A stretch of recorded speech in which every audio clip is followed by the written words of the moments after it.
بينكم العداوة والبغضاء وبدن حتى تؤمنوا بالله وحده إلا قول إبراهيم لأبيه لأستغفرن لك وما أملك لك من الله شيء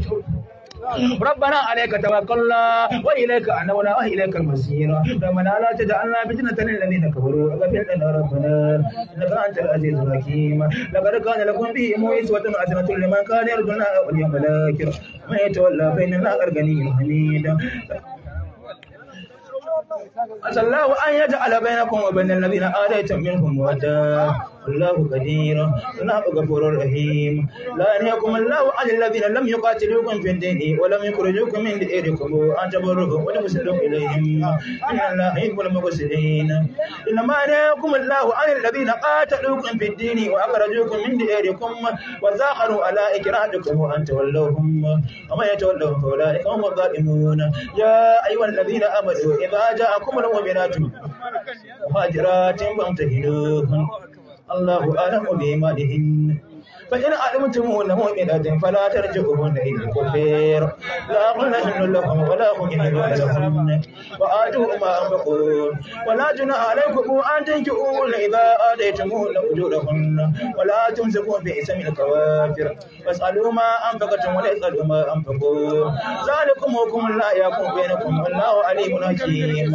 وإن فاتكم شيء من أزواجكم إلى الكفار فعاقبتم فآتوا الذين ذهبت أزواجهم مثل ما أنفقوا واتقوا الله الذي أنتم به مؤمنون يا أيها النبي إذا جاءك المؤمنات يبايعنك على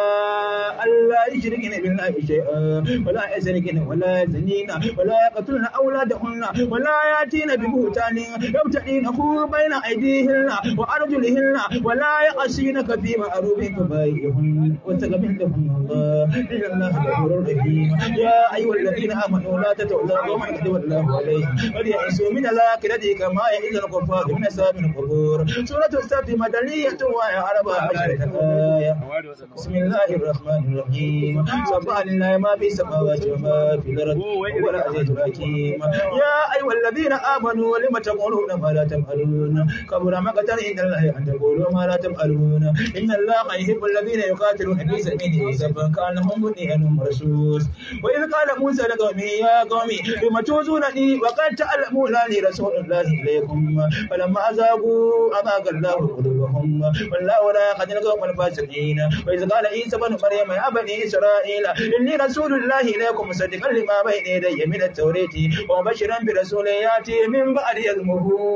أحمد فلما جاءهم بالبينات قالوا هذا سحر مبين وما نظلم لمن افترى على الله الكذب ويدعي إلى الإسلام والله لا يهدي القوم الظالمين يريدون أن يطفئوا نور الله بأفواههم والله متم نوره ولو كره الكافرون والذي أرسل رسوله بالهدى ودين الحق ليظهره على الدين كله ولو كره المشركون يا أيها الذين آمنوا هل أدلكم على تجارة تنجيكم من عذاب أليم تؤمنون بالله ورسوله وتجاهدون في